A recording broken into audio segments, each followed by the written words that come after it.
Hello students, class 4 chapter number 9 वचन, जिसको अपने इंग्लिश में नंबर्स बोलते हैं। इंग्लिश में अपने नंबर बोलते हैं। किसी चीज़ की जो नंबर काउंट करते हैं उसको वचन कहते हैं। तो उसी के ऊपर डिपेंड है ये।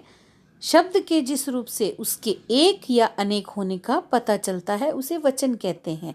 जैसे अपने किसी शब्द लिखा है अगर किसी ने, तो अपने उस शब्द को अगर पढ़ेंगे तो अपने को पता चलेगा ये कि कोई एक चीज़ के बारे में बात कर रहा है या अनेक चीज़ के बारे में बात कर रहा है। तो जैसे बच्चों, नीचे दिए हुए चित्र ध्यान से देखिए और वाक्य पढ़िए। मैं एक बार वापस रिपीट कर देती हूँ। शब्द के जिस रूप से उसके एक या अनेक होने का बोध होता है या पता चलता है उसे वचन कहते हैं। जंगल में मोर नाच रहा है। जंगल में मोर नाच रहे हैं। तो इसमें डिफरेंट क्या है? ये एक मोर है, यहाँ पर अनेक मोर है, इसलिए ये नाच रहे हैं और ये नाच रहा है। उपयुक्त वाक्यों में आपने देखा कि मोर नाच रहा है वाक्य से उसके एक होने का पता चल रहा है। मोर नाच रहे हैं तो वाक्य से एक से अधिक मोर होने का पता चल रहा है। इसका आशय संख्या के आधार पर शब्द का रूप बदल जाता है, उसे वचन कहते हैं। वचन कितने होते हैं? वचन दो प्रकार के होते हैं, एक वचन और बहुवचन।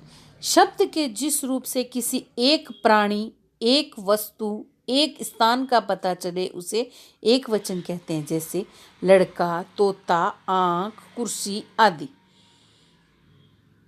शब्द के जिस रूप से उसी चीज़ का, जिस शब्द के बारे में बात कर रहे हैं उसी शब्द का एक होने का पता चलता है, उसे एक वचन कहते हैं। और शब्द के जिस रूप से अधिक प्राणियों, अधिक वस्तुओं, अधिक स्थानों का पता चले उसे अपने बहुवचन कहते हैं। जैसे कि लड़के, तोते, आँखें, कुर्सियाँ आदि। सदैव एक वचन में प्रयोग होने वाले शब्द भीड़, बरसात, जनता, सोना, चांदी आदि, ये सब सदैव एक वचन रहते हैं। सदैव बहुवचन रहने वाले दर्शन, हस्ताक्षर, प्राण इत्यादि। वचन बदलने पर संज्ञा के साथ साथ क्रिया रूप भी बदल जाता है। जैसे कि शेर दहाड़ रहा है, शेर दहाड़ रहे हैं। आकाश में तारा चमक रहा है, आकाश में तारे चमक रहे हैं। आदरणीय व्यक्तियों के लिए एक वचन क्रिया के स्थान पर सदैव बहुवचन का प्रयोग करते हैं। जैसे श्री कृष्ण द्वारिका के राजा थे। श्री नरेंद्र दामोदर दास मोदी भारत के प्रधानमंत्री हैं।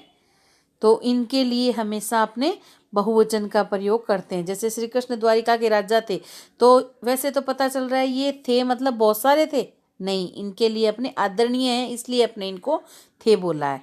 एक वचन बहुवचन शब्दों के उदाहरण देखिए। लड़का, लड़के, बच्चा, बच्चे, पुस्तक, पुस्तकें, घोड़ा, घोड़े, घड़ी, घड़ियाँ, पंखा, पंखे, चारपाई, चारपाइयाँ, सेना, सेनाएं, दवाई, दवाइयाँ, मछली, मछलियाँ, माला, मालाएं, बाला, बालाएं, वधू, वधुएं, रुपया, रुपए।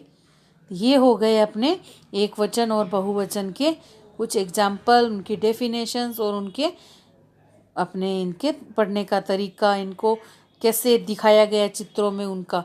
तो स्टूडेंट्स, आपको सिर्फ वचन की परिभाषा याद करनी है, इसके मतलब को समझना है, अपने को रटना नहीं है, ऐसी याद करनी है परिभाषा को जो हमेशा आप हर क्लास में इसको पढ़ने की आपको ज़रूरत नहीं पड़े।